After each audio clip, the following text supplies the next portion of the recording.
Sarah, first I'd like to get the White House reaction to the indictments of Paul Manafort and Rick Gates and the plea agreement with George Papadopoulos. And specifically, I know we have heard a couple of tweets from the president. If you can help me understand, when he says, why aren't crooked Hillary and the Dems the focus, is the president saying that Special Counsel Mueller should really be investigating Hillary Clinton and the Democrats?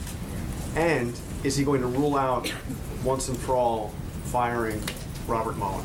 Look, I'll address the second question first. The president said last week, I believe it was last week, and I've said several times before, there's no intention or plan to make any changes in regards to special counsel. But look, today's announcement has nothing to do with the president, has nothing to do with the president's campaign or campaign activity. The real collusion scandal, as we've said several times before, has everything to do with the Clinton campaign, Fusion GPS, and Russia. There's clear evidence of the Clinton campaign colluding with Russian intelligence to spread disinformation and smear the president to influence the election. We've been saying from day one there's been no evidence of Trump-Russia collusion, and nothing in the indictment today changes that at all. But the George Papadopoulos agreement is about the campaign.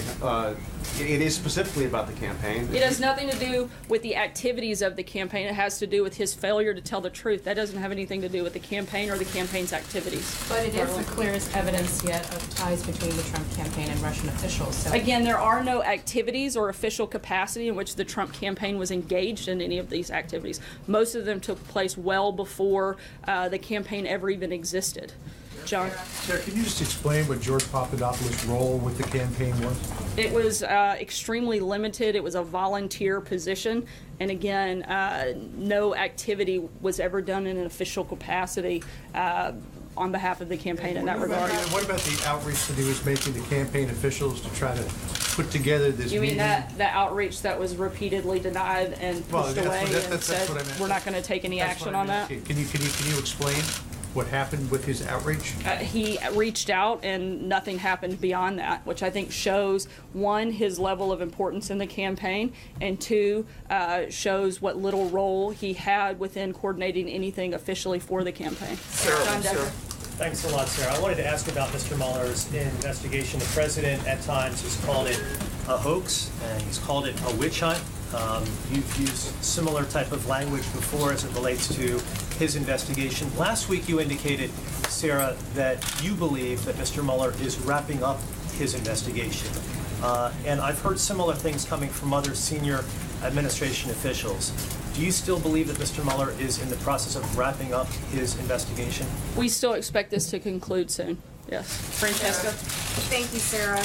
Paul Manafort was high-ranking in the president's campaign at one time. I'd like to know what the president's relationship is with him now. Do they still talk? When was the last time they might have had contact? As far as we can tell, we know that they haven't spoken in several months. The last known conversation was back all the way to February. And as far as anything beyond that, with Paul, I'm not sure of any other contact. I know that there was some initial contact after the president was sworn in with him at meetings here at the White House, but nothing directly with the president. Deborah? Yeah, thank you, Sarah. On March 31, according to the affidavit by Mr. Papadopoulos, he attended a foreign policy meeting. The president was there. He said that he talked about how that Russia wanted to talk to the president. What did the president think when he said he wanted to arrange a meeting between Trump and Putin? And how did other people in the campaign react to that? I'm not sure that the president recalls specific details of the meeting. Again, it was a brief meeting that took place quite some time ago. It was the one time that group ever met. And beyond that, I really don't have anything to add. John Gizzi? Yeah, thank you, Sarah. As you mentioned, Mr. Manafort, Mr. Gates were named in this for things not having anything to do with the campaign, but with alleged money laundering regarding other business. Now, under those circumstances, would the president consider or rule out pardoning either of them? I haven't had any conversations with him about that. I think we should let the process play through before we start looking at those steps. And Papadopoulos at this time was referring to Jeff Sessions at the time, who was overseeing Trump's Foreign Policy Advisory Committee. What does this mean for Jeff Sessions? Somebody on a volunteer committee, I'm not sure how that would impact the Attorney General directly. Can you say, given what we have learned over the last few hours, can you say when the president was first aware that Russia was behind the hacking and was in the possession of emails, what they considered to be damaging emails about the Clinton campaign that they were trying to get to the Trump campaign? When was he first aware of that? I'm not sure of the specific date of when that took place, so I'd have to look and get back to you, Jeff. Sarah, does the president regret having hired Paul Manafort to be his campaign manager? And is he and the rest of the White House concerned that this issue will distract from tax reform and the other domestic policy and foreign policy? We're not worried about it distracting because it doesn't have anything to do with us, because this is something that is action that took place outside of the campaign or campaign activity. And as far as whether he regrets having hired him to be a campaign manager? I didn't ask him that question specifically. Sir, how can you describe Mr. Papadopoulos as having a limited role when there's a photograph of Mr. Papadopoulos sitting at a table with The then president candidate has Trump thousands at a of national photographs security with meeting? millions of people, And, so. he was also cited by then candidate Trump in a meeting with the Washington Post as to who his top foreign policy advisors are. That seems to fight against what you're saying. And also, how is it not collusion when George Papadopoulos is in contact with various people who are promising dirt on Hillary Clinton? A series of events that closely mirrors what occurred with the president's own son. This individual was on a. In pursuit of information that was damaging about the Clintons. How is all of that not collusion? Look, this individual was the member of a volunteer advisory council that met one time over the course of a year, and he was part of a list that was read out in the Washington Post. I'd hardly call that some sort of regular advisor, or as you want to, push that he's like a senior member of the staff. He was not paid by the campaign. He was a volunteer on a council that met once. Collusion activities, Sarah. He was pursuing information from the Russians. Again, he was a volunteer. I think that's something you'd need to ask him. I'm not here to speak on behalf of the thousands of people that may have volunteered on the campaign. Believe it or not, I have a question on this, but also on tax reform. The president has called on Congress to investigate Hillary Clinton. Is he confident that they will do that? I think that's a question you have to ask Congress, but I think that there are enough reports and enough information out there that seems to suggest it might not be a bad idea. Any congressional leaders of committees? I don't know if he's had a member of Congress specifically tell him that they're planning. My question about tax reform is where does the president stand on the idea of phasing in the corporate tax cut so it would reach 20%? Sometime around 2022. I think the president's been clear that his priority is to make sure that that's where we start with the tax plan currently. I think, again, he's laid out what his principles are. As of right now, that hasn't changed, and don't anticipate that it will. Major? Sir, just so we have the terminology straight, when you say George Papadopoulos had no official capacity, what do you mean by that? I mean, he was a volunteer on the campaign and a volunteer member of an advisory council that met one time. So his activities were entirely of his invention. No one asked him to do any of these things. Is that what you're telling the American public? I'm telling you that he was a volunteer member of an advisory council that literally met one time. The reason I ask is now there are two episodes in which people associated with the campaign at a rather high level, at least in one instance, and George Papadopoulos is a member of a foreign policy or military advisory committee, sought dirt on Hillary Clinton from people representing themselves as either linked to or associated with the Russian government. Is that just a coincidence? The only interaction I'm aware of that deals with this individual was him reaching out and being repeatedly denied. So that's all I can tell you is he asked to do things, he was basically pushed back or not responded to in any way. So any actions that he took would have been on his own, and you'd have to ask him about those because I can't answer. Later activities of the campaign to have that same kind of meeting at Trump Tower. I'm sorry? What explains the campaign's later involvement with those associated with the Russian government, or said they were, to get dirt on Hillary Clinton later in the campaign? And we've addressed that. They took one meeting, nothing came of it. No, I don't believe so. That does not indicate a pattern of trying to obtain that information from that government. getting information about your opponent. No, the big difference here is you have a meeting that took place versus millions of dollars being sent to create fake information to actually influence the election. You compare those two, those are apples and oranges. What the Clinton campaign did, what the DNC did, was actually exchange money. They took a meeting. Those are far different, and one is pretty common practice in any campaign to take a meeting. The other one is actually paying money for false information. That's a big deal and a big difference. Thanks, Sarah. I have two questions for you, but first, if I could follow up on your comment there about the GPS dossier. This is an issue that many senior level administration officials have pointed to during these questions about the special counsel. Has the White House asked the Department of Justice to look into this issue? Not that I'm aware of. Can I follow up on Mueller? You've spoken with the president today? Yes, I have. Can you give us a little bit about his reaction to the news this morning? Obviously, news that swept the nation's capital. But how did the president respond to this news about two people who did work for his campaign?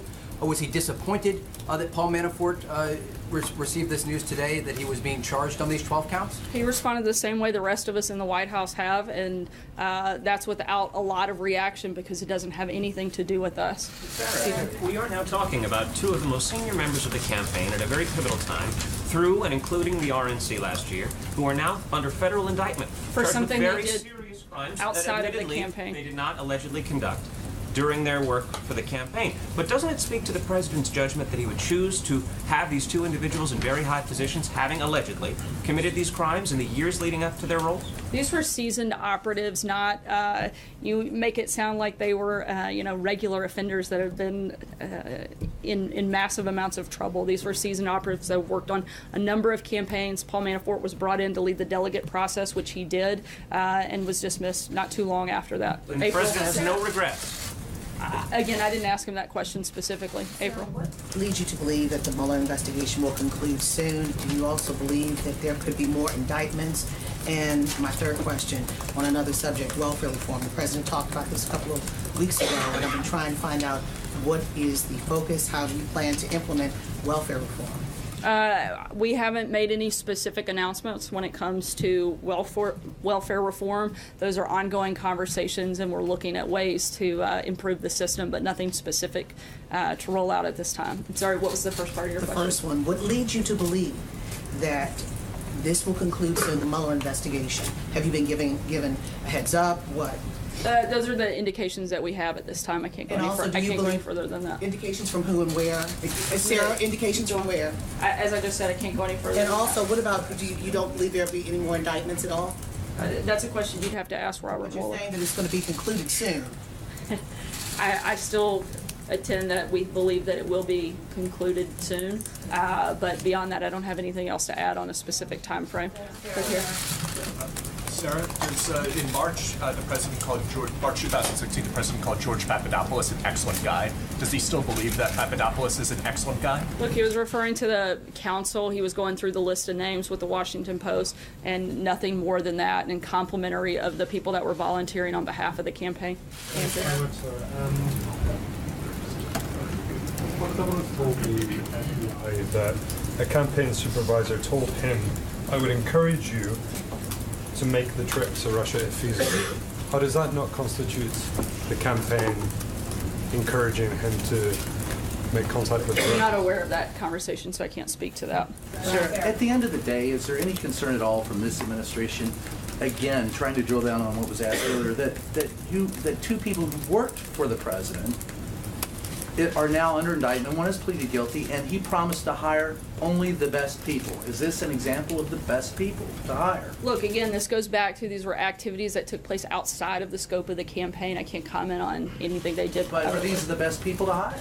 Look, the president hired Paul Manafort to handle the delegate process, which he did, and he was dismissed not too long after that.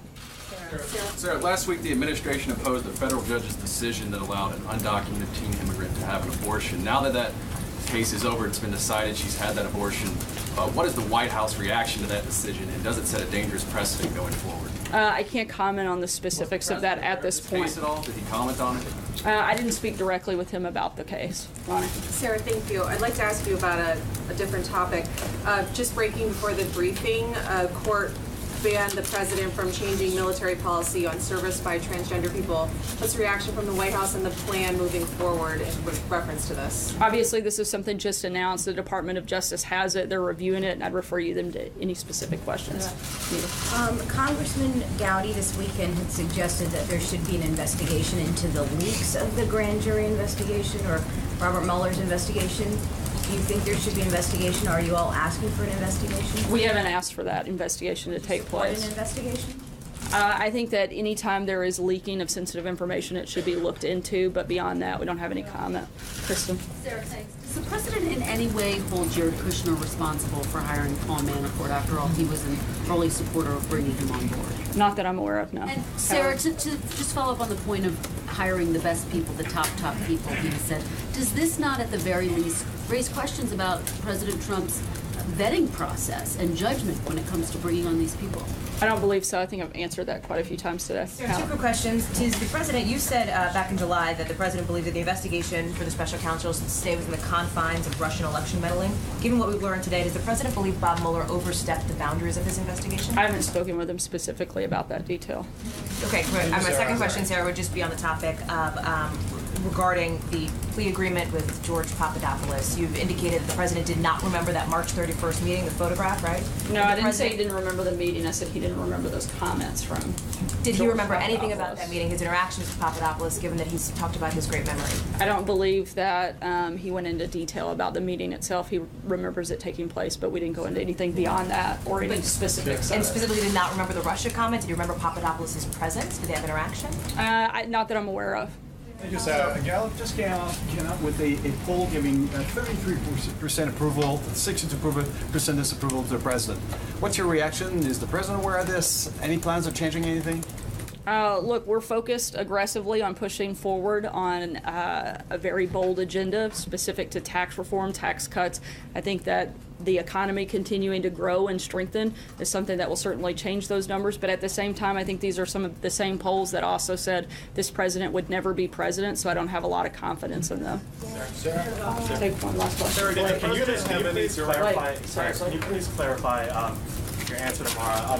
The stock market is moving downwards on this news that possibly the corporate rate could be phased in over several years. I wasn't sure if you were trying to make the point that the president would be for a phase-in or against a phase-in. No, I said that the president laid out his principles, and it doesn't include the phasing in, so we're still committed to that moving forward, but and I don't have any reason to believe we have changes on that front at this point. So the red line of a 20% corporate I'm rate not drawing tax a cut. red line. I'm just saying those are the principles that we've laid out, and we haven't adjusted or changed our principles since this process started.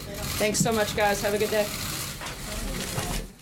Is he going to rule out once and for all firing Robert Mueller? Look, I'll address the second question first. The president said last week, I believe it was last week, and I've said several times before, there's no intention or plan to make any changes in regards to special counsel.